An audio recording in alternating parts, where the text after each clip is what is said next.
से कामाख्या तक, राज्यों की राजधानियों से प्रदेशों के कोने कोने तक होगी हर राज्य के हर हिस्से की पूरी खबर।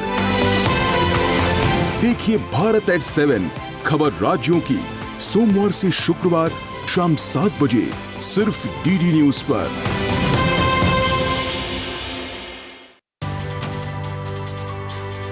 नए कानून लोगों की भलाई पर जोर देते हैं, लेकिन जानकारी की कमी के चलते नए कानून को लेकर कई तरह की भ्रांतियां, सवाल और शंकाएं हैं। तो चलिए आज बात करते हैं नए कानूनों को लेकर फैलाए जा रहे मिथक और सच्चाई की।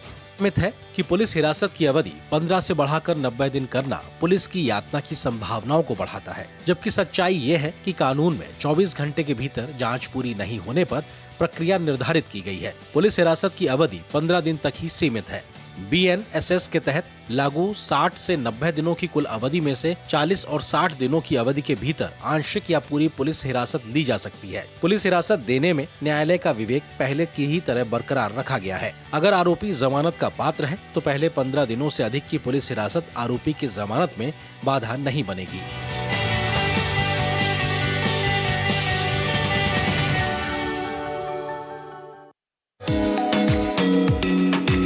सूरत के कांस्टेबल रामचंद्र भाई का जज्बा, एथलेटिक्स के खिलाड़ियों को दे रहे हैं मुफ्त कोचिंग। तो दिव्यांग द्रौपदी बनी कई लोगों के लिए मिसाल, दोनों हाथ ना होने के बावजूद कर रही है कमाल। तो कहीं चल रही है वंचित तबके के बच्चों को शिक्षित करने की मुहिम। होंगी और भी अच्छी खबरें, देखिए मेरे साथ गुड न्यूज जज्बा इंडिया का।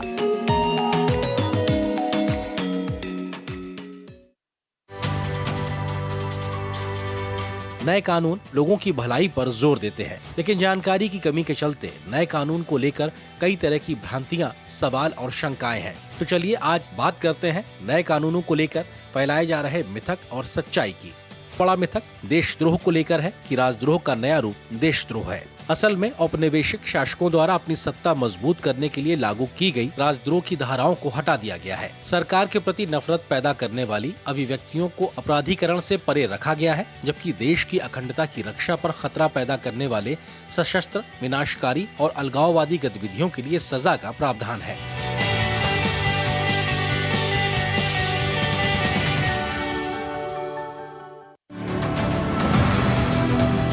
आज के अंक में हम बात करने वाले हैं जंगल की आग की, यानी कि उनके कारण क्या हैं और उनके निवारण क्या हैं। इसके जो मुख्य कारण हैं ये वहाँ का मौसम, वहाँ की टोपोग्राफी और वहाँ का फ्यूल लोड जो है मेन कारण इसके होते हैं। फॉरेस्ट फायर का जो इंसिडेंट स्टेट में होता है, सबसे पहला रिस्पांस फॉरेस्ट डिपार्टमेंट करता है।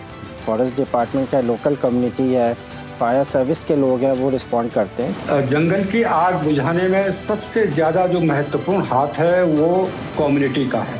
सामुदायिक रूप से जब तक समुदाय आगे नहीं आएगा तो तब तक हम आग बुझाने में कतई सक्सेस नहीं हो पा रही।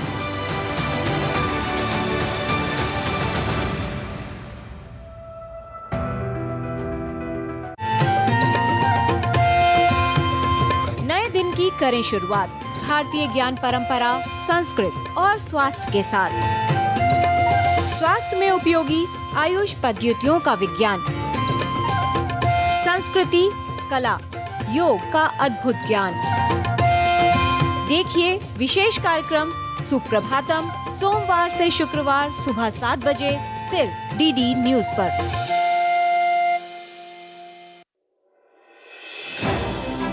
भरोसा सिर्फ तेजी से नहीं, बना है सटीक खबरों से। दावे नहीं, दिखाते हैं तथ्य, दिखावा नहीं, चुनते हैं सच। दस्तक सनसनी की नहीं, खबरों की देते हैं हम। यही है रिश्ता आपका हमारा, बना है अटूट भरोसा वर्षों की मेहनत से। डीडी न्यूज, भरोसा सच का। ये भरोसा और हो रहा है गहरा, क्योंकि आपका अपना चैनल अब है नए तेवर और नए कलेवर में।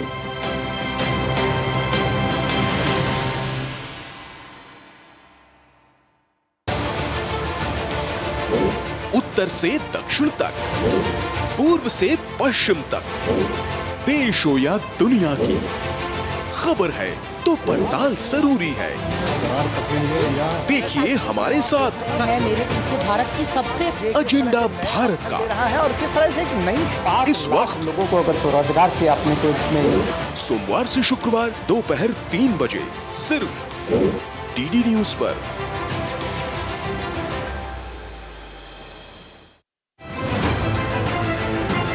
दुनिया की सबसे तेज रफ्तार और 5वीं सबसे बड़ी अर्थव्यवस्था, विश्व स्तर के बुनियादी ढांचे, भारत की फिनटेक क्रांति की कहानी मेक इन इंडिया और स्टार्टअप इंडिया की सफलता की, आर्थिक जगत की सुर्खियां, आम आदमी के लिए क्या है मायने, शेयर बाजार और दूसरे फाइनेंशियल मार्केट्स के तमाम अपडेट्स, कारोबार जगत की बड़ी खबरों का सटीक और सरल विश्लेषण। देखिए इकोनॉमी टुडे सोमवार से शुक्रवार सुबह 9:30 बजे सिर्फ डीडी न्यूज पर।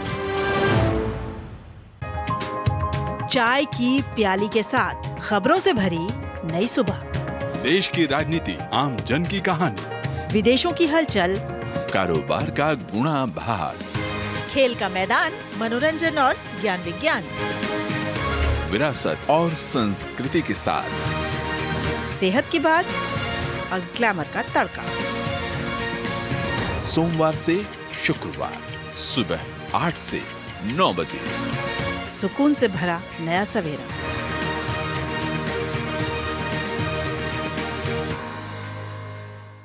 नया सवेरा के प्रायोजक हैं MDH, बढ़िया है, शुद्ध है। MDH मिर्ची, धनिया, हल्दी, असली मसाले, सच। MDH गैलेंट एडवांस रबर, निर्माण का real hero. Summer cool cooler, जो हर दिल करे कबूल, समर कूल। और डॉक्टर ऑर्थो आयुर्वेदिक ऑयल और कैप्सूल, अब दर्द भी खुद न टेकेगा। राजनीति की चाल से दुनिया के हाल तक, खेल के मैदान से किसान के खलियान तक, दिन भर की हर छोटी बड़ी खबर को समेटे खबर के हर किरदार को दिखाते हैं हम। डीडी न्यूज का प्राइम टाइम शो, सटीक और भरोसेमंद खबरें, खबर ही नहीं खबर का विश्लेषण भी, नए तेवर, नए कलेवर, नई धार और नई रफ्तार के साथ देखिए न्यूज नाइट हर रात 8 बजे सिर्फ डीडी न्यूज पर। न्यूज नाइट के प्रायोजक हैं MDH, बढ़िया है, शुद्ध है। MDH मिर्ची, धनिया, हल्दी, असली मसाले, सच। MDH गैलेंट एडवांस रबर, निर्माण का real hero. Goldiee kitchen king masala, Goldiee मसाले, जहां जाएं रिश्ते बनाएं, गोल्डी मसाले। और डॉक्टर ऑर्थो आयुर्वेदिक ऑयल और कैप्सूल, अब दर्द भी खुद न टेकेगा। स्वास्थ्य से जुड़ी महत्वपूर्ण बात, देश के प्रख्यात विशेषज्ञों के साथ व्यस्त जीवन में रखें अपने स्वास्थ्य का ध्यान। सेहत के लिए जरूरी है पोषण, साथ ही रोजाना करें व्यायाम। कैसे हो रोग के लक्षणों की पहचान, बीमारियों की कैसे करें रोकथाम। यदि आप हैं किसी रोग से परेशान, फोन और ईमेल के माध्यम से पूछें अपना सवाल, विशेषज्ञों से मिलेगा सही समाधान।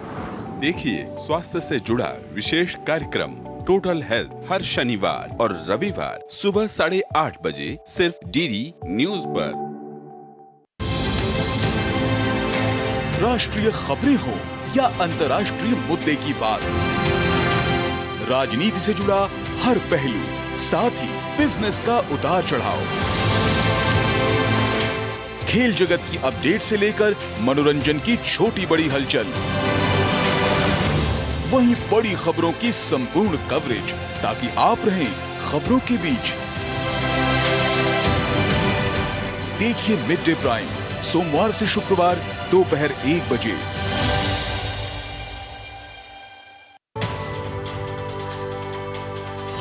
भारतीय कानून प्रणाली में छोटे अपराधों के लिए सामुदायिक सेवा की शुरुआत एक क्रांतिकारी कदम है। सामुदायिक सेवा के तहत एक निर्धारित समय के अंदर अवैतनिक कार्य करना होता है, जो किसी व्यक्ति द्वारा किए गए अपराध की प्रकृति पर निर्भर करता है। यह सेवा अपराधी को जिम्मेदार बनाने के साथ ही कारावास पर पड़ने वाले बोझ को भी कम करता है। सामुदायिक सेवा जरूरतमंद लोगों के अलग अलग समूहों को मदद करने के साथ ही उन्हें कौशल सीखने में भी सहायक है, जैसे बच्चे, वरिष्ठ नागरिक, विकलांग लोग, भाषा सीखने वाले आदि। भारतीय न्याय संहिता के तहत सामुदायिक सेवा की श्रेणी में आने वाले अपराध हैं अवैध व्यापार में लोक सेवकों की संलिप्तता, उद्घोषणा के जवाब में अनुपस्थित होना, वैध शक्ति के प्रयोग को मजबूर करने या रोकने के लिए आत्महत्या करने का प्रयास, 5,000 रुपए से कम के अपराध के लिए संपत्ति की चोरी की पहली सजा, शराबी व्यक्ति द्वारा सार्वजनिक स्थान पर दुराचार, मानहानि।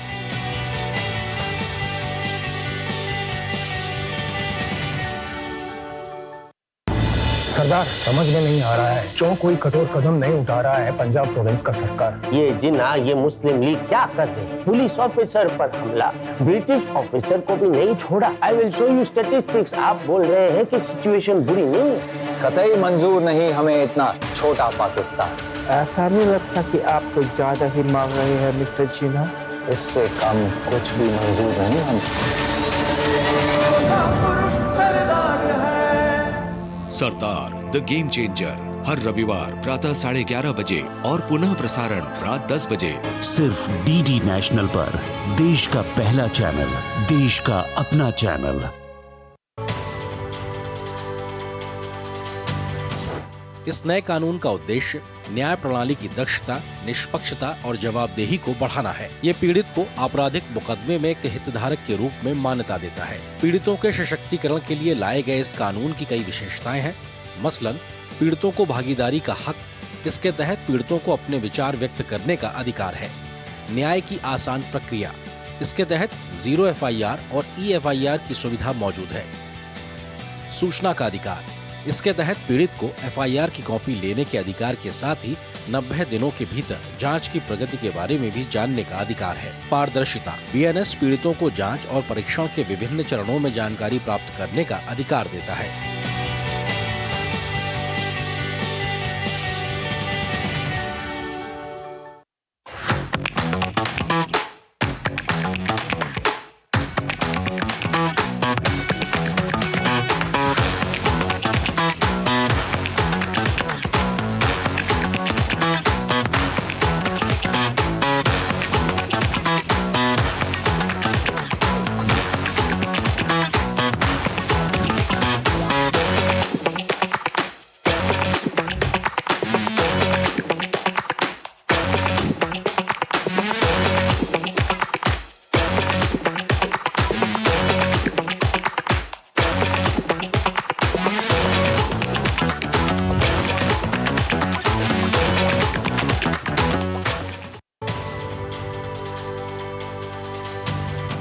भारतीय नागरिक सुरक्षा संहिता 2023 के तहत विचाराधीन कैदियों को न्याय दिलाने और जेलों में भीड़ भाड़ को कम करने के लिए महत्वपूर्ण बदलाव किए गए हैं। इसका मुख्य उद्देश्य है हिरासत का बोझ कम करना, यानी पुनर्वास का मार्ग प्रशस्त करना और अनावश्यक हिरासत अवधि को कम करना। जेल अधीक्षक अब जमानत संरक्षक के रूप में। इसका मकसद योग्य कैदियों का कानूनी अधिकार सुनिश्चित करना है।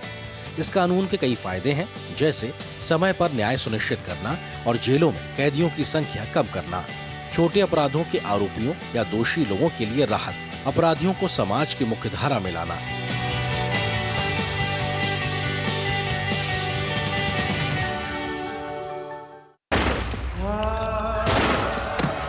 मैं जनरल डायर के डिसीजन को फुली सपोर्ट करता हूँ। कोई बच्चों का खेल उलम सिंह, कि कोई भी भारत से लंदन आएगा और माइकल ओडवायर को मारकर चले जाएगा। मिस्टर ओडवायर, मैं अपने देश से तुम्हारे लिए एक तोहफा लेकर आया हूँ, जलियांवाला बाग के लोगों की तरफ से। इनकलाब जिंदाबाद, वंदे मातरम। स्वराज में देखिए सरदार उधम सिंह की महान गाथा। देखिए स्वराज प्रत्येक रविवार प्रातः 9 बजे, पुनः प्रसारण रात 9 बजे, सिर्फ डीडी नेशनल पर। देश का पहला चैनल, देश का अपना चैनल।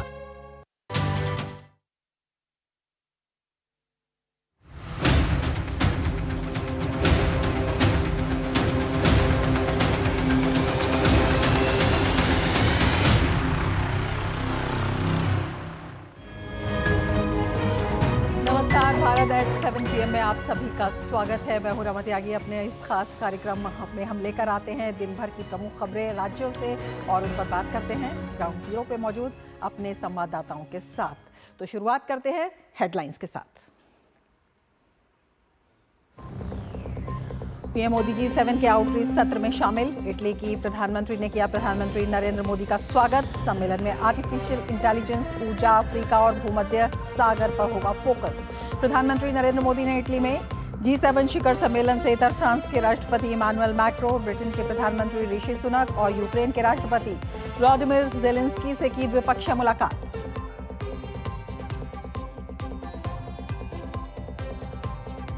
कुवैत में अग्निकांड में मारे गए 46 भारतीयों का पार्थिव शरीर पहुंचा स्वदेश। मृतकों में ज्यादातर केरल के निवासी, परिजनों को सौंपा गया शव। विदेश राज्य मंत्री कीर्तिवर्धन सिंह ने कुवैत के अधिकारियों के सहयोग के लिए जताया आभार।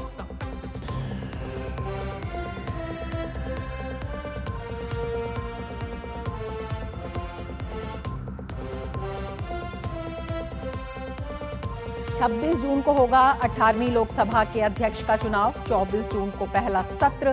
केंद्रीय मंत्री किरण रिजिजू की पक्ष विपक्ष से मिलकर संसद को अच्छे से चलाने की अपील। कहा, लोकसभा और राज्यसभा में जितनी अधिक चर्चा होगी, बिल की गुणवत्ता उतनी ही बढ़ेगी।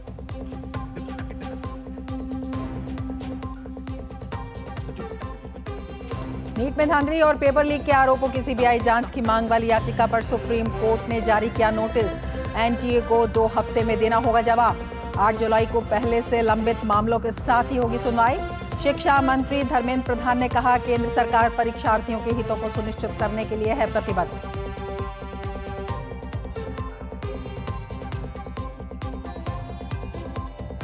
और दिल्ली में अधिकतम तापमान 46 डिग्री के पार। उत्तर भारत में अगले 4-5 दिन हीट वेव। वहीं पश्चिम बंगाल और सिक्किम में अगले 4 से 5 दिन भारी बारिश की आशंका।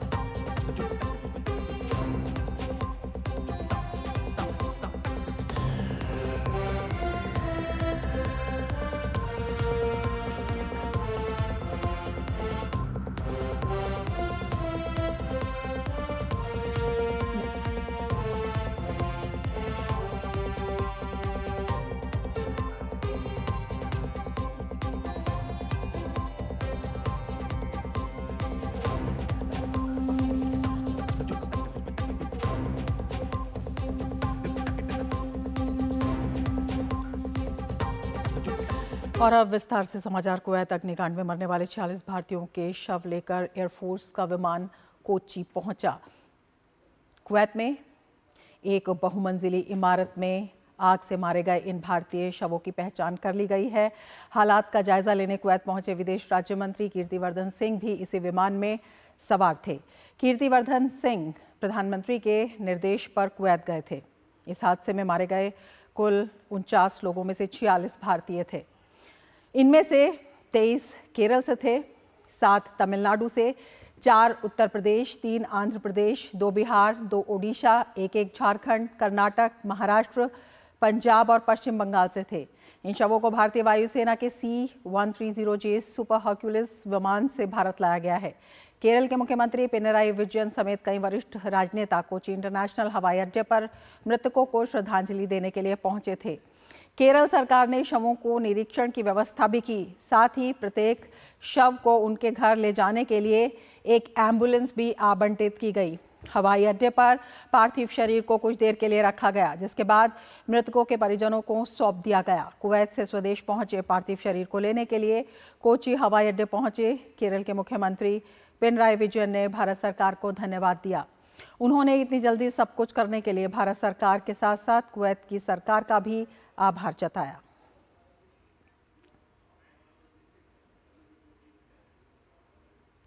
कुवैत में अग्निकांड में मारे गए भारतीयों के पार्थिव शरीर स्वदेश पहुंचने पर विदेश राज्य मंत्री कीर्तिवर्धन सिंह ने हर संभव प्रयास के लिए अधिकारियों को धन्यवाद दिया। We do not look at it how challenging it was. It had to be done. We took all possible steps, all possible efforts to have it done. And normally, as I said before, this would have taken at least a week, 10 days. But because of the good relationships between our government and the Kuwaiti government and the sensitive issue that it was, and especially with the Prime Minister's intervention on the spot, on his part, the royal family of Kuwait, the officials, the ministers, His Highness of Kuwait, they all took personal interest so that the bodies could be brought back as soon as possible. And in the hospitals, we are told that His Highness has called up the hospital people and the Minister for Health personally, and the Minister of Health has himself done rounds of the hospitals where the people injured are being treated.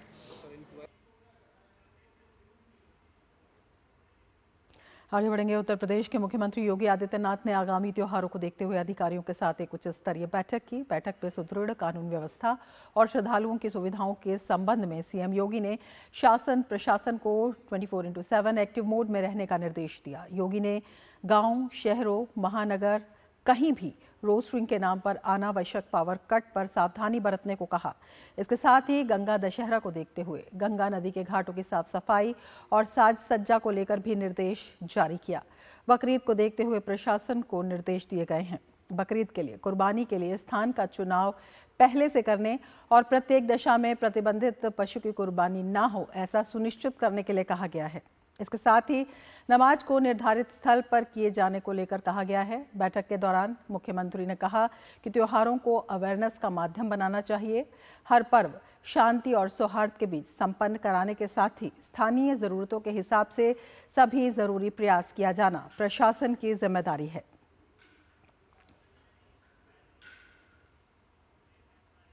और अब बात UP सरकार की एक सकारात्मक पहल की। विलुप्त होने की कगार पर पहुंच रही नदियों को पर्यावरण संरक्षण के लिए पुनर्जीवित करने के लिए योगी सरकार का एक्शन बरकरार है। इसी क्रम में योगी सरकार का प्रयास छोटी गंडक नदी को लेकर फलीभूत होता दिख रहा है। इसके अलावा सीएम योगी के निर्देश पर सिंचाई विभाग द्वारा गुर्रा नदी के ढाल को कम करके गर्मी के मौसम में राप्ती नदी में निरंतर प्रवाह बनाकर गोरखपुर के 27 तथा देवरिया के 6 गांवों सहित कुल 33 गांवों की लगभग 60,000 की आबादी और पशु पक्षियों को लाभान्वित किया गया है। सरकार के प्रयास से गर्मी के मौसम में 2 जनपदों की 3 तहसीलों को राप्ती से पानी मिल रहा है। वहीं गुर्रा नदी में बाढ़ के कारण होने वाली क्षति को कम करने में मदद मिलेगी और 35,000 की आबादी सुरक्षित होगी। आपको बता दें, मुख्यमंत्री योगी आदित्यनाथ की सरकार प्रदेश में मृत प्राय हो चुकी नदियों को पुनर्जीवित करने की दिशा में तेज गति से कदम बढ़ा रही है। इसी क्रम में गाजियाबाद की हिंडन, मुरादाबाद की रामगंगा और वाराणसी की अस्सी नदी को पुनर्जीवित करने के लिए कार्रवाई तेज हो गई है। वहीं लखनऊ में कुकरैल नदी को पुनर्जीवित करने के लिए सरकार ने हाल ही में कड़ा कदम उठाते हुए अवैध निर्माणों को ध्वस्त कराने का कार्य किया है। तो अपने आप में ये अनूठी पहल है। हमारे संवाददाता विकास सिंह हमारे साथ और ज़्यादा जानकारी के साथ जुड़ रहे हैं। जी विकास, इस पहल के बारे में आपसे जानना चाहेंगे। आपसे ये भी जानना चाहेंगे कि अगर इसके विभिन्न आयामों को देखते हैं, किस तरह का असर अलग अलग पहलुओं से? देखिए, नदियों का पुनरुद्धार हो या भूमाफियाओं के खिलाफ कार्रवाई, उत्तर प्रदेश सरकार इसके मद्देनजर लगातार तेजी से कार्रवाई कर रही है। जिस बात का आपने जिक्र किया गंडक नदी की, वो तो कार्रवाई हुई है पुनरुद्धार में, लेकिन एक जो सबसे बड़ी कार्रवाई हो रही है वो लखनऊ के अकबर नगर क्षेत्र में हो रही है।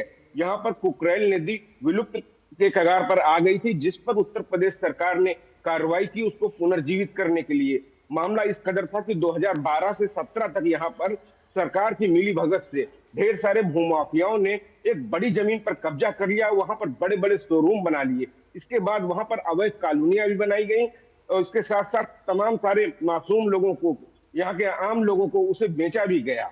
तो कहीं ना कहीं जो ये कार्रवाई के खिलाफ योगी सरकार ने जब कदम उठाया तो ये तमाम सारे लोग कई कोर्टों में गए, सुप्रीम कोर्ट तक गए और अपने आप को गरीब बताया। जब एलडीए ने वहां पर 73 से ज्यादा लोगों की, करोड़पतियों की सूची सौंपी कि वहां पर कब्जा करने वाले ये लोग कई करोड़पति हैं, तमाम सारे भूमाफिया हैं, तब सुप्रीम कोर्ट ने भी इस कार्रवाई को जारी रखने की बात कही। उसी के मद्देनजर एक बार फिर से अकबर नगर में भूमाफियाओं के खिलाफ कार्रवाई चालू हो गई है। उस पूरे क्षेत्र को अवैध कार्रवाई को योगी सरकार के बुलडोजर कार्रवाई कर रहे हैं। पूरे कब्जा मुक्त कराया जा रहा है पूरे क्षेत्र को। लगभग 500 घर गिराए जा चुके हैं और तकरीबन 600 घर अभी शेष हैं, जिनको एलडीए की विषय इंद्रमणि त्रिपाठी ने बताया कि अगले 3 दिनों में यह कार्रवाई पूरी कर ली जाएगी और कहीं ना कहीं पूरे क्षेत्र पर एक सौंदर्यीकरण का जो सरकार का प्लान है, वहां पर जिस तरीके से पूरी कार्रवाई कर ली गई है, वहां पर तमाम सारे तालाबों को भी वहां पर पुनर्जागृत करने के लिए प्लान बनाया गया है। वहां के लिए डीपीआर तैयार किया जा रहा है। नाइट सफारी का एक बड़ा प्लान है वहां पर सरकार का, उस पूरे क्षेत्र को विकसित किया जाएगा वहां पर। और कहीं ना कहीं जो नदियों का पुनरुद्धार का काम है, कुकरेल नदी एक बार फिर से पुनर्जीवित होगी। और सबसे बड़ी बात की वो तमाम सारे भूमाफिया है जो जिन लोगों ने कब्जा किया था, या घुसपैठिए हो, रोहिंगी हो, वहां पर एक बड़ी बस्ती बसा ली गई थी। वहां पर सरकार की वजह से एक लंबा समय चला, 12 से लेकर 17 तक उत्तर प्रदेश में इस नदी के आसपास के पूरे एरिया पर भूमाफिया काबिज हो गए। उन्होंने पूरे क्षेत्र में कब्जा कर लिया और कहीं ना कहीं तमाम सारे लोगों को ठगी का शिकार बनाया। योगी सरकार जो कार्रवाई कर रही है, तकरीबन 2000 लोगों को विस्थापित कर वहां पर जो गरीब लोग थे, जो उनके जाल में फंस गए थे, भूमि माफियाओं के जाल पे, उनको प्रधानमंत्री आवास योजना के तहत आवास भी उपलब्ध करा रही है आम लोगों को। वहीं भूमाफियाओं के खिलाफ बड़ी कार्रवाई कर रही है। सरकार का संदेश साफ है कि कोई भी भूमाफिया कब्जा करेगा, कोई भी जो अराजकता तो भ्रष्टाचारी अगर कोई काम ऐसा करेगा तो उसके खिलाफ योगी सरकार तेजी से कार्रवाई कर रही है। इस बात को साफ दर्शा रहा है अकबरनगर की कार्रवाई। बहुत शुक्रिया विकास तमाम जानकारी के लिए। और अब आगे बढ़ने से पहले वक्त है एक ब्रेक का। आप बने रहिए टीटी न्यूज के साथ। जिन्होंने यूज किया है वो जानते हैं असली हींग का स्वाद। MDH सुपर हींग, शुद्धता का असली तड़का। MDH। मैं क्या जी, सब जानते हैं, जहां दिखे मारियो, अपना समझ के खा लियो। Curiosity can take you to some out of the world places. Took me to the moon today. Curious about this place? Scan this QR code before I take it off with my Seat tires. Seat, crafted for the curious. वो mister विकास की file आप policy बाजार। Ma'am, आपका health insurance claim approve हो गया है। अब आप सर को घर ले जा सकती हैं। क्लेम के टाइम पे हमेशा आपकी हेल्प को तैयार। पॉलिसी बाजार, 1 करोड़ का हेल्थ इंश्योरेंस सिर्फ 390 रुपए महीने से शुरू। डॉक्टर ऑर्थो ऑयल के रेगुलर मसाज से जॉइंट हेल्थी रहते हैं। और अगर प्रॉब्लम बहुत पुरानी है तो डॉक्टर ऑर्थो कैप्सूल्स साथ लेना ना भूलें। अब दर्द भी घुटने टेकेगा। नया फोन? बिल्कुल मेरे जैसा। तेरा ही फोन है। टीम बस में भूल आया था तू। क्रिकेट के बाद का प्लान ऐसे मत भूल जाना भाई। क्रिकेट के बाद का प्लान मतलब पाजी? मतलब रिटायरमेंट का प्लान। इस जनरेशन ने तो उस बारे में सोचा भी नहीं होगा। नहीं भाई पहले मैच से ही सोचा है, इसलिए तो वो कर रखा है। वो मतलब क्या? वही जो सब लोग सही है करते रहते हैं। म्यूचुअल फंड्स में SIP। म्यूचुअल फंड्स में SIP। अगर ऐसे भूल भी जाओ ना तो भी रिटायरमेंट का प्लान बैकग्राउंड में चलते रहना चाहिए ताकि आगे की लाइफ सेट रहे। सही है। म्यूचुअल फंड निवेश बाजार जोखिमों के अधीन है। योजना से जुड़े सभी दस्तावेजों को ध्यान से पढ़ें। अब छोलिया हो या लोबिया, सफेद चने या काले चने, सब कुछ मजेदार बने।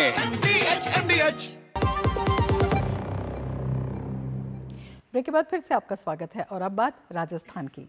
उपराष्ट्रपति जगदीप धनखड़ राजस्थान दौरे के दूसरे दिन आज जैसलमेर में सीमा सुरक्षा बल की 154वीं बटालियन के सैनिक सम्मेलन में मुख्य अतिथि के तौर पर शामिल हुए। इस अवसर पर संबोधित करते हुए उपराष्ट्रपति ने कहा कि सीमा सुरक्षा बल हर पल अपने मोटो जीवन पर्यंत कर्तव्य को चरितार्थ करता है। उन्होंने कहा कि विपरीत परिस्थितियों में BSF के जवानों की जो मुस्तैदी है वो बेमिसाल है।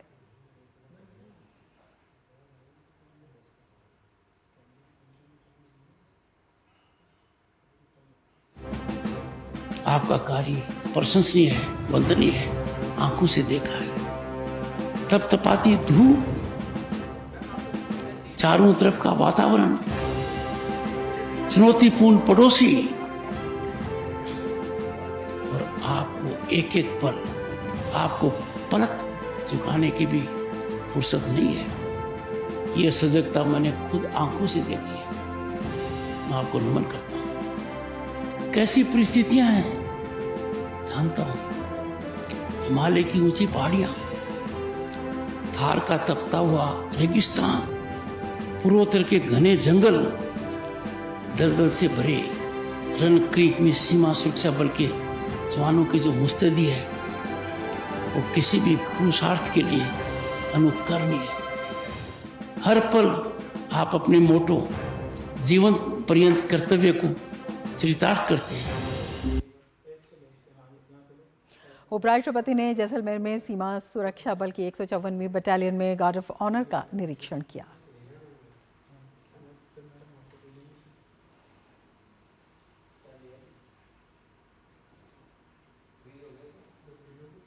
रक्षा मंत्री राजनाथ सिंह आंध्र प्रदेश के विशाखापत्तनम में रक्षा तैयारियों की समीक्षा करने के लिए INS जलाश्व पहुंचे हैं। वहां उन्होंने कहा कि भारतीय नौसेना पूरे विश्व में शांति स्थापित करने के लिए संकल्पित है। हम अपनी बढ़ती शक्ति के साथ साथ सिर्फ इस क्षेत्र में ही नहीं बल्कि पूरी दुनिया में शांति स्थापित करने के लिए पूरी तरह से संकल्पित हैं। हम चाहते हैं कि freedom of trade and commerce यह सदैव बना रहे। दुनिया के अलग अलग देशों के बीच अबाध व्यापार यह सुनिश्चित हो। हमारी बढ़ती शक्ति का उद्देश्य है कि हम रूल्स बेस्ड वर्ल्ड ऑर्डर को सुनिश्चित करें।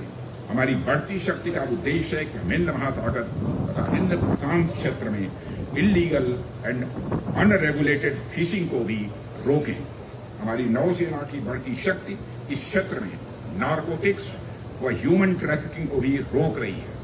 हमारा सशक्तिकरण इस क्षेत्र में न सिर्फ पायरेसी को रोकने के लिए पूरी तरह से प्रतिबद्ध है बल्कि हम इस पूरे क्षेत्र को शांत व समृद्ध करने के लिए भी पूरी तरह से कमिटेड हैं। केंद्रीय शिक्षा मंत्री धर्मेंद्र प्रधान ने नीट मामले में कहा है कि उन्होंने विद्यार्थियों से मिलने के बाद उन्हें आश्वस्त किया। धर्मेंद्र प्रधान ने कांग्रेस पर निशाना साधते हुए कहा कि कांग्रेस पार्टी ने इस देश में भ्रम फैलाने की जिम्मेदारी ले ली है। केंद्रीय शिक्षा मंत्री ने कहा कि सरकार सारे विद्यार्थियों के मन में इस निश्चितता के लिए प्रतिबद्ध है कि पारदर्शी प्रक्रिया अपनाई जाएगी। इस बारे में शिक्षा मंत्री से खास बातचीत की हमारे संवाददाता निशांत सौरभ ने। परिणाम से जुड़े सभी सवालों का जवाब देने के लिए इस वक्त हमारे साथ मौजूद हैं केंद्रीय शिक्षा मंत्री धर्मेंद्र प्रधान। सर, जब से नीट परीक्षा परिणाम की घोषणा हुई है, छात्र भी लगातार प्रोटेस्ट कर रहे हैं। आप भी आज कुछ छात्रों से मिले हैं, क्या कहना चाहेंगे छात्रों से, क्या संदेश देना चाहेंगे? देखिए, मैंने आज कुछ विद्यार्थियों से मिला जिनके मन में कुछ आकांक्षा है, कुछ एंग्जाइटी भी है, उनके अभिभावकों को भी मिला। कई विषय में हमें जानकारी भी मिली और मैं आश्वस्त करना चाहूँगा, जो एक मूल विषय था 6 केंद्र में कम समय मिलने के कारण वहाँ परीक्षा के बारे में थोड़ा वहाँ उनको कम समय मिला, किसी कारण से परीक्षा शुरू होने में विलम्ब हुई। इसकी अल्टरनेटिव NTA ने कुछ मैकेनिज्म दिया था, उसमें भी कुछ प्रश्न उठा।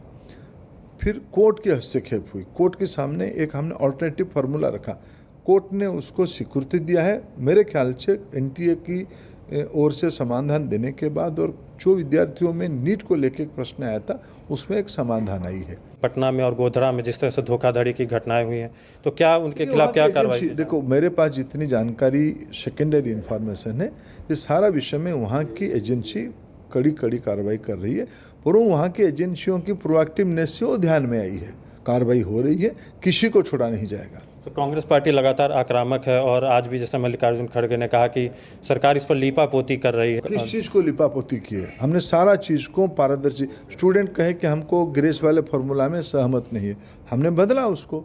ग्रेस वाला फार्मूला भी सुप्रीम कोर्ट की दी गई फार्मूला था, ये कोई सरकार ने या NTA ने अपने मन से कोई फार्मूला लाया नहीं था, लेकिन फिर भी उसमें से विद्यार्थियों के मन में आया। सरकार हमने सुप्रीम कोर्ट के सामने अल्टरनेटिव मॉडल लेके गया, पुनः परीक्षा की जो चाहे, सुप्रीम कोर्ट ने उसको अनुमति दिया, हमने उनको विद्यार्थियों के सामने ऑप्शन करके रख दिया है।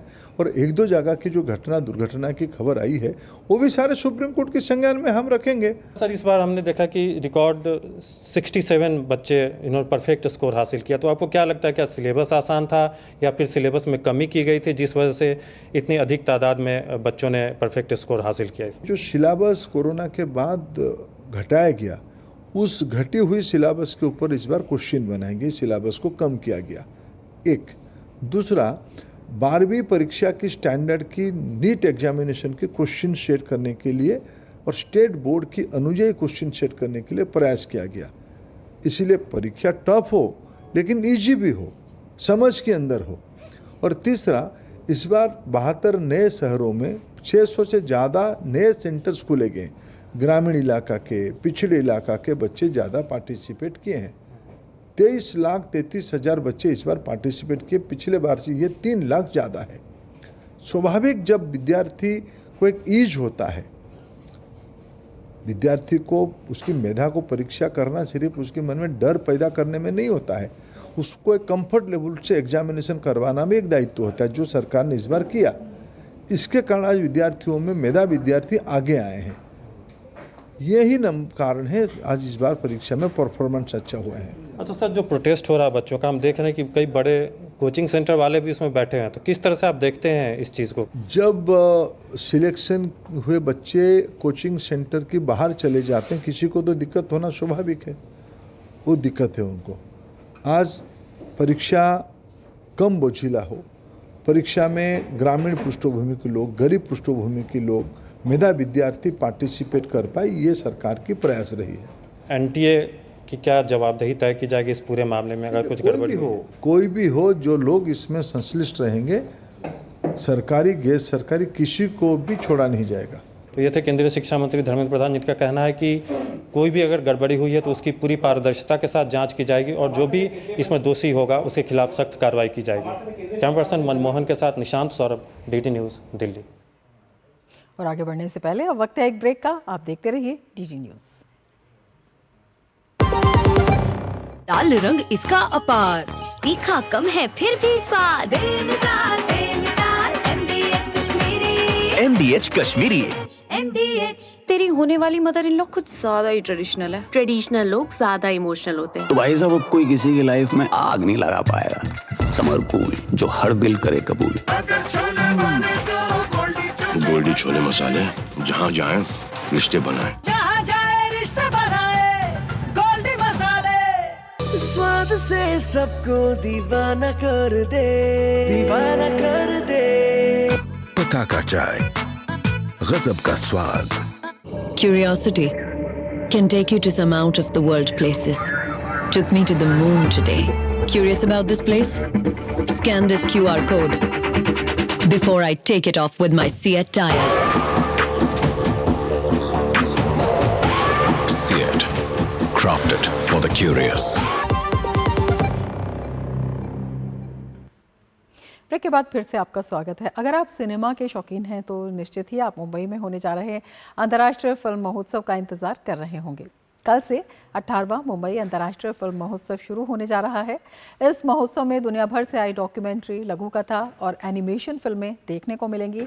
जानते हैं MIFF 2024 के बारे में एक रिपोर्ट के जरिए। डॉक्यूमेंट्री फिल्म जगत का एक प्रमुख अंतर्राष्ट्रीय कार्यक्रम है मुंबई इंटरनेशनल फिल्म फेस्टिवल 2024। इस बार के संस्करण में आयोजकों को 59 देशों से 61 भाषाओं में रिकॉर्ड 1018 फिल्में प्राप्त हुईं। 3 चयन समितियों द्वारा कुल 102 फिल्मों का चयन किया गया है, जिसमें प्रसिद्ध फिल्म विशेषज्ञ शामिल हैं। साथ ही MIFF प्रिज्म की 16 फिल्में भी शामिल हैं। MIFF 2024 संस्करण की शुरुआत नेशनल जियोग्राफिक की documentary Billy and Molly an otter love story की स्क्रीनिंग के साथ होगी। ये 78 मिनट की एक अंग्रेजी फिल्म है जिसका निर्देशन चार्ली हैमिल्टन जेम्स ने किया है। फिल्म समारोह के दौरान 8 विश्व प्रीमियर, 17 एशिया प्रीमियर और 15 भारतीय प्रीमियर होंगे। 18वें MIFF में फिल्म निर्माता संतोष सिवन, ऑड्रियस टोनिस, केतन मेहता, रिची मेहता और कई अन्य दिग्गजों के साथ 20 मास्टर क्लास, इन कन्वर्सेशन और पैनल चर्चाएं होंगी। 2024 संस्करण में डॉक्यूमेंट्री फिल्मों को बढ़ावा देने के उद्देश्य से DOC फिल्म बाजार की शुरुआत की जाएगी। एक ओपन बायर सेलर मीट भी आयोजित होगा जो फिल्म निर्माताओं को उत्पादन, सिंडिकेशन, अधिग्रहण, वितरण और बिक्री के क्षेत्र में खरीदारों और कॉर्पोरेट जगत के साथ सहयोग करने में मदद करेगा। To all the independent filmmakers who would not find market for their wares and products, so they will be able to come here to the festival, participate in dialogues, hold B2B conversations, and effectively give themselves a platform through which they will be able to take their products up the value chain. That means find a buyer or maybe find, and there are a lot of films which are still in the production. That means they are kind of work in progress. So that means find people who could partner them to complete those projects. शनिवार 18वां मुंबई अंतर्राष्ट्रीय film महोत्सव शुरू होने जा रहा है कल से और हमारे संवाददाता शिशिर सेलार हमारे साथ जुड़े हुए हैं और ज़्यादा जानकारी के साथ। शिशिर, कई नए कदम उठाए गए हैं इस बार, क्या कुछ नया देखने को मिलेगा? बिल्कुल, देखिए इस बार अगर देखा जाए 18वें संस्करण के मुंबई इंटरनेशनल फिल्म फेस्टिवल में अगर प्रमुख बातें होगी तो यह है कि इस बार अगर देखा जाए तो डॉक्यूमेंट्री फिल्मों के लिए, जो एनिमेशन फिल्म्स है उनके लिए डॉक बाजार का यहाँ पे जो आयोजन किया गया है। हम जानते हैं कि जब भारत का अंतर्राष्ट्रीय फिल्म महोत्सव होता है तो वहाँ पर एक फिल्म बाजार होता है। उस फिल्म बाजार में जो फिल्म बनाते हैं डायरेक्टर्स, वो अपनी फिल्में लेके जाते हैं, उनको जो है प्रोड्यूसर्स वहाँ मिलते हैं, बायर्स मिलते हैं।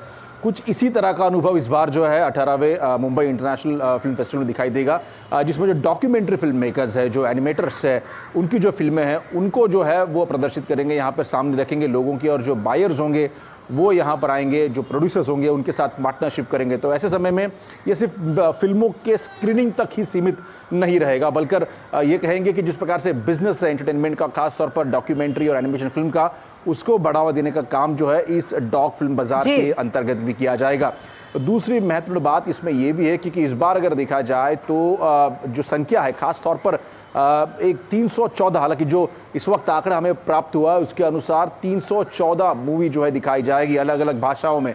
तो ये सबसे महत्वपूर्ण आंकड़ा होगा। तकरीबन 59 से भी ज़्यादा कंट्रीज़ है वो इस बार पार्टिसिपेट कर रही है। तो अंतर्राष्ट्रीय स्तर पर अगर देखा जाए, एशिया के स्तर पर अगर देखा जाए, इस प्रकार का डॉक्यूमेंट्री फिल्म महोत्सव ये सबसे बड़ा जो है फिल्म महोत्सव होने वाला है। और बस इतना ही नहीं, बल्कि ये भी कहा जा रहा है कि इस बार दिव्यांगों के लिए अलग सेक्शन बनाया गया है। तमाम जानकारी के लिए और इसके साथ ही हमारे इस विशेष कार्यक्रम में फिलहाल इतना ही। दीजिए इजाजत, नमस्कार।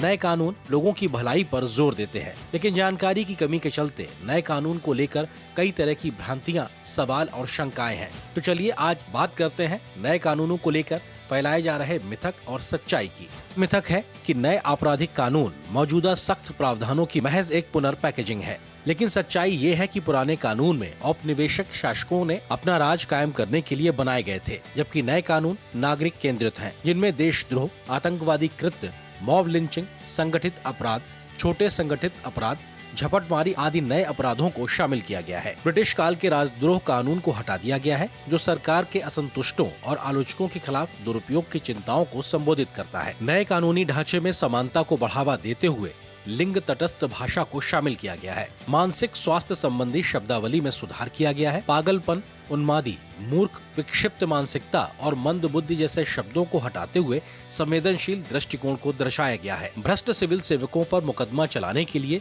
समयबद्ध मंजूरी प्रदान की गई है। आपराधिक मानहानि के लिए कारावास से सामुदायिक सेवा में स्थानांतरण, पुनर्वास और सामाजिक योगदान पर जोर देता है।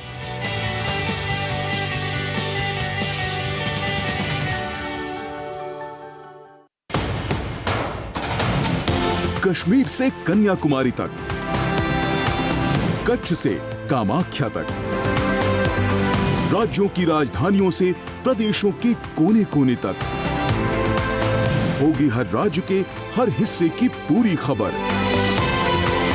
देखिए भारत एट 7 खबर राज्यों की, सोमवार से शुक्रवार शाम 7 बजे सिर्फ डीडी न्यूज पर।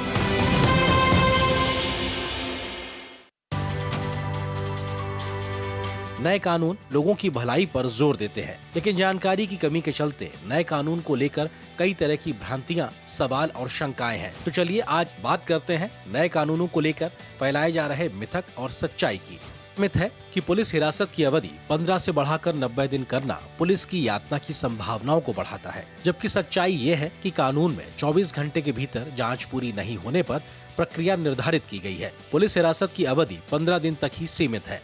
BNSS के तहत लागू 60 से 90 दिनों की कुल अवधि में से 40 और 60 दिनों की अवधि के भीतर आंशिक या पूरी पुलिस हिरासत ली जा सकती है। पुलिस हिरासत देने में न्यायालय का विवेक पहले की ही तरह बरकरार रखा गया है। अगर आरोपी जमानत का पात्र है तो पहले 15 दिनों से अधिक की पुलिस हिरासत आरोपी की जमानत में बाधा नहीं बनेगी।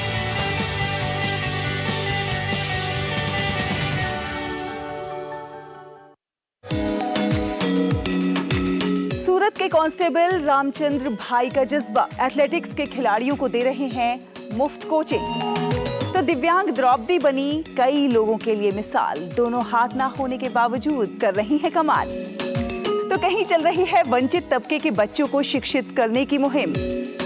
होंगी और भी अच्छी